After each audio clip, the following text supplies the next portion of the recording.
Ralph, thank you for joining me for a coffee with the editor. It is wonderful to finally meet you in person. The first time we spoke, I think you had literally been in office for a week and 3 days. And here I am to discuss your 100 days in office. Hello, Philippa. It's great to meet you in person as well. This virtual relationships don't really work well, but it's been part of our past couple of months, I suppose. Well, I'm not sure where this 100 days thing come from, but it's been a really interesting period for me. I've learnt a lot. I've been well supported by the team here at Transnet. And as I'm sure you're aware, there's been some wide sweeping changes within Transnet. And I don't think it's always visible from outside just how sweeping those changes are. So very much aligned with what's happening in Transnet. We've been following the lead of the group. You know, we have a legacy and we need to deal with that. But we're also looking at how we can create a brighter future. I must also congratulate you and the team on the recent signing with CFM. That's a great order for the first 100 days. No, thank you. And I really can't take the credit for that. The team had already had that in play long before I got here. But it is a good news story, especially coming out of this COVID period now. You know, and roughly about half of that 400 million will be going straight back into industry, to our suppliers. So I hope that also gives them a good boost at this stage. And I hope it's the first of many contracts from Mozambique. You know, we're working on a strong relationship, a past customer that's returning to us.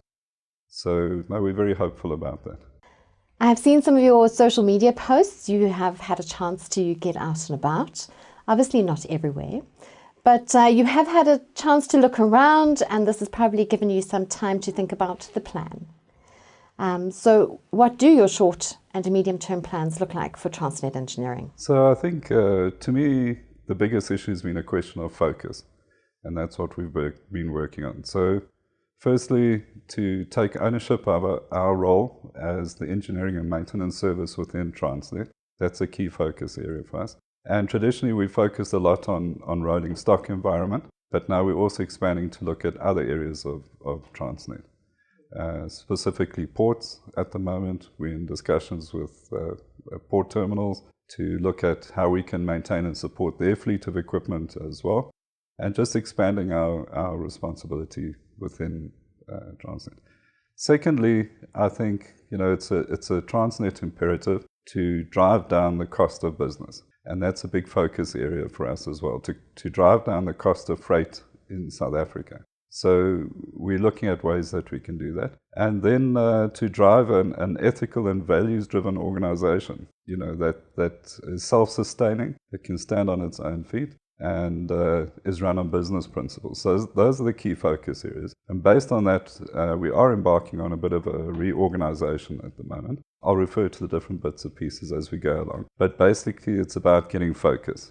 And that's been my key, I think, observation in the first 4 months. Aside from COVID and the impact of COVID, what have been the biggest challenges within the business? So I think the perception of what Transnet Engineering is. You know, about 2/3 of our business is really focused on maintaining TFR's rolling stock, the availability and reliability of the fleet. That's our key area. About 1/3 of our business is focused on manufacturing. And within that, it's mostly focused on producing rolling stock for freight rail as well. So based on that, going ahead, as I said, we've initiated a number of restructuring initiatives. The first being in maintenance, to really focus the maintenance and support team just on maintenance and support. So we've moved out all the business aspects, if I can call it that, out into manufacturing. Manufacturing's key focus is going to be to run as a business going ahead. So we're moving all the elements that they need to maintain a business into that area. And they'll be measured like any other business going ahead on profit and loss, and expanding into other business areas as well. You have touched on the fact that Transnet Engineering looks after Transnet Freight Rail from a maintenance point of view, and obviously from a manufacturing side. You supply into TFR, rolling stock and consumables. Over the years, Transnet Engineering has supplied customers in Africa. What will TE's broader African strategy be going forward? Well, our strategy will align very much with group strategy in that regard. You know, there is the AU declaration that South Africa will be the centre of rolling stock development. But I think a couple of factors is going to influence that going ahead. The realities of COVID. I think most of the countries are going to be spending their money on recovering their economies in the next one. So our focus is going to be very much demand-based. I think we need a realistic view on what potential there is in Africa and what it can sustain and what can be viable for us to tackle. The last time we spoke, we touched on R&D. I assume this is still a focus element for your agenda? Look, I've been absolutely amazed at the R&D capability here. What the guys have done, guys and girls, a large portion of women as well, has been absolutely amazing. And their innovation is stunning. So I think we'll be directing it in three specific areas going ahead. First of all, lowering the cost of business. And by that, I mean programs that are focused on reducing overall cost of ownership. We have a number of energy saving projects and energy utilization projects, which are great. The second for me is to move Transnet to a smart system environment. And they will be looking at IoT principles, but again, by reducing the cost of ownership at the end of the day. We would really like to model Transnet as a digital twin and be able to control the assets completely, know exactly what's where, and looked at optimizing the system.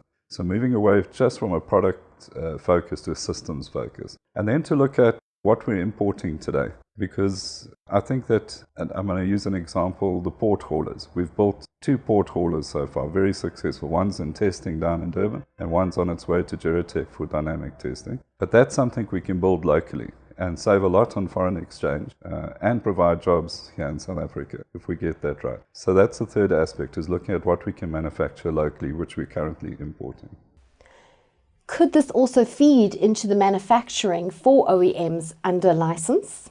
I mean, we have a long history of relationships with OEMs. We've been building locos for years. What people don't realize is that we're actually an OEM of wagons as well. We've built thousands of wagons, so we have a long history in that. So yes, building under license, why not? And not only restricted to rolling stock, but also in the port equipment at the moment as well. Looking at straddle carriers and ship-to-shore cranes, that type of thing. What other kind of manufacturing will Transnet Engineering be looking at outside of rail and port? So literally anything at this stage. And with focusing the manufacturing team as a business now, they'll have all the means to pursue additional business. Something we've been looking at is renewable energy.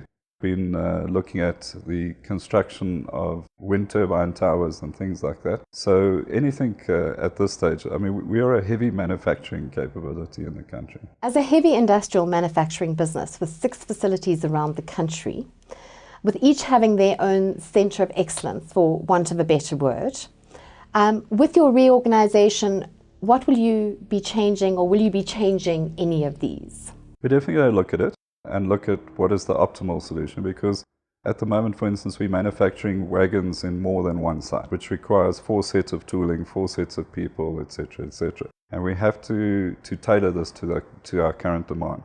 So once we've reorganized, one of the reorganization initiatives was to take facilities away from businesses and run facilities as a separate entity as well. And then I can accurately measure exactly what's happening, what the throughput of each facility is, and how we can optimize that. But obviously, we're very conscious of our socio-economic responsibilities as well as a government SOE. We'll take all those factors into account when we start looking at this. The main products of Transnet Engineering, definitely wagons.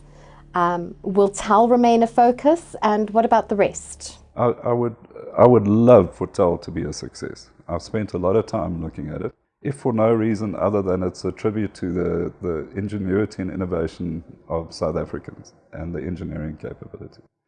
What I am concerned about, coming from a defence background, is that it could be another Roy Falk.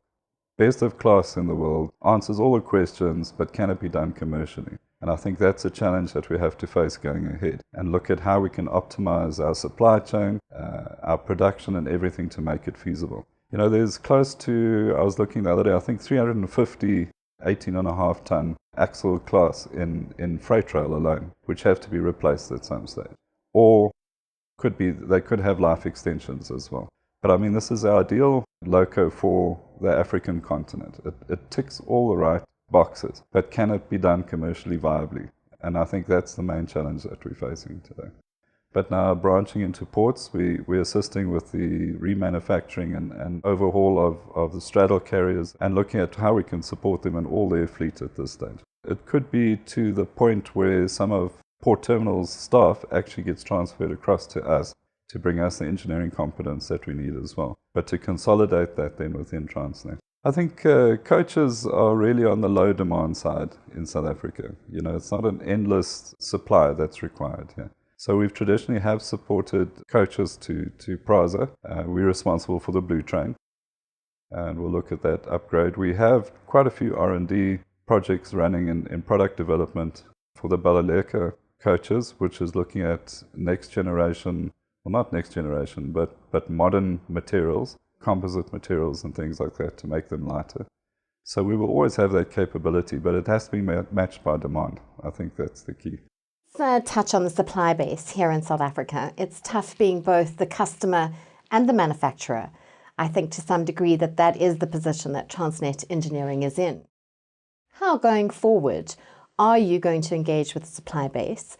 There has been talk that Transnet is doing their own thing and excluding suppliers. What is your view and how are you going to open the door? So it is a perception that I've come across in these first 4 months. I can't really say whether it's founded or unfounded personally. Our stated intent is to grow the rail sector, not just grow Transnet. It's an official policy statement and we live by that.